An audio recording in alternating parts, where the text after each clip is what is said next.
race day here in Monaco. 78 laps to come for what is round 6 of the Formula One World Championship in 2026. And for the 72nd time in this glorious World Championship, we're racing around these glorious streets. 2.07 miles from the harbour side up to the casino and back down again. There are 19 corners here, 8 to the left and 11 to the right in just 150 metres from the pole position all the way to Sandoval, the first corner. The first winner here was Manuel Fangio from pole last year. Lando Norris, the latest to carve his name into the history that has been written around these famous streets. The Pirelli tyres, the softest in their range. They are the C3, the C4 and the C5. They're a step harder than they were last year. They are holding up well.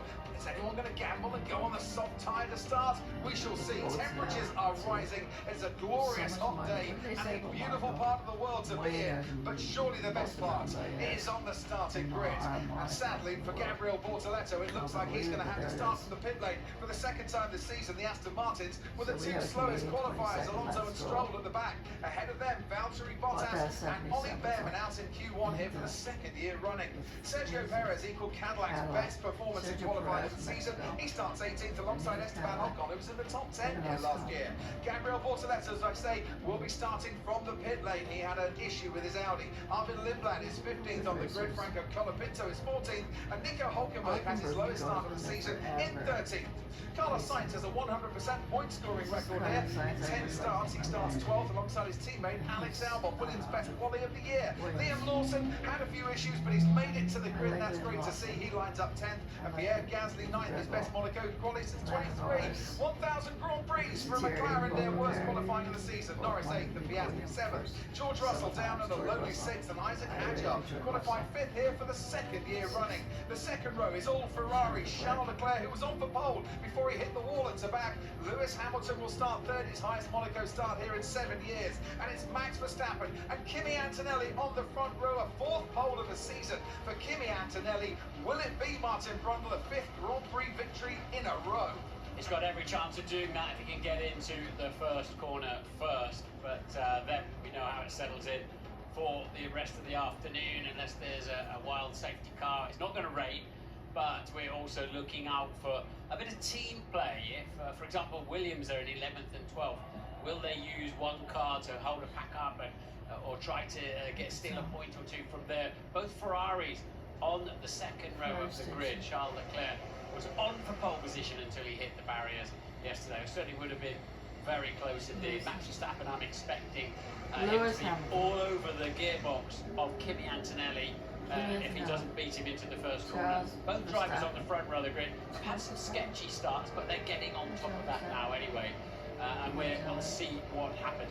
Good to see Liam Lawson on the grid. He told me just when we were in vision early on, I'm not going to make it today. Best case scenario, we'll start in the pit lane.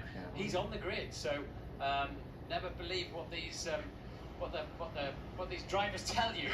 I think at the time he thought there might be a power unit problem. Yeah. It isn't. It was a car systems issue that they managed to fix and get him out. And I think Arvid Lindblad might have had a similar issue as well, because he was radioing to the team to say, well done guys. Yeah, good for them and good for Lawson, because he's done very well to get P10 on the grid. Tyre blankets off then, and everyone is on the medium tyre to start, unless you're Valtteri Bottas and Sergio Perez, and for the pit lane, Gabriel Bortoleto, which is not so much of a surprise. The medium tyre is the favourite tyre to start on here. Did you think anyone in the top 10 might have gone for a bit of a gamble at the start?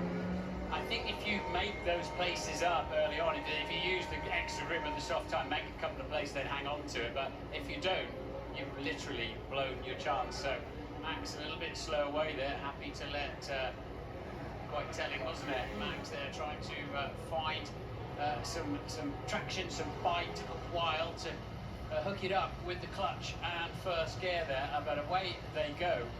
And Antonelli doesn't want to arrive too quickly at the start line with the pack still making their way around the swimming pool or such like. Just looking at Sandoval, the first turn, there isn't much room around the outside. There's a lot of room on the inside, not all of it, of course, is the track. Is someone going to be a bit cheeky, do you think, try and cut the inside? Did the stewards look at that at the start? Well, it's much better to do that than have an accident or go into the wall on the outside. But you've got to remember where, especially if you're mid-pack, you've got to feed back in where you were before you come to the safety, the get out of jail free card on the inside, and the stewards will have to look at that because it's too inviting. It all looks a bit smoky and tyres locked up in front of you. Take to that little road, but you've got to feed yourself back in at the right place. But this is a lot of pressure formation lap. for Kimi Antonelli. He's been faultless so far Well, the this cars are weekend, getting but Max the Verstappen tire season alongside and him, both just Ferraris getting in the filling energy. his mirrors. Wow, that's a lot of pressure. 1966, Bruce McLaren racing for McLaren, making the team's debut here in Monaco. 1,000 Grand Prix later, McLaren still going strong and the defending Constructors' champions. We saw Kimi Antonelli getting away a lot quicker than Max Verstappen. Anthony, David said at race control, I wonder if he was just trying to practice a start, not fully committed, but trying to get it right, given how much has gone wrong this year for him.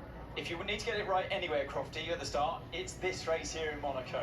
And his starts this year so far traditionally haven't been brilliant, as I pointed out on the Sky Pad, but he was told by his engineer, Bono, the clutches were on target, so the driver was doing the right procedure at least this time. Yeah, I mean,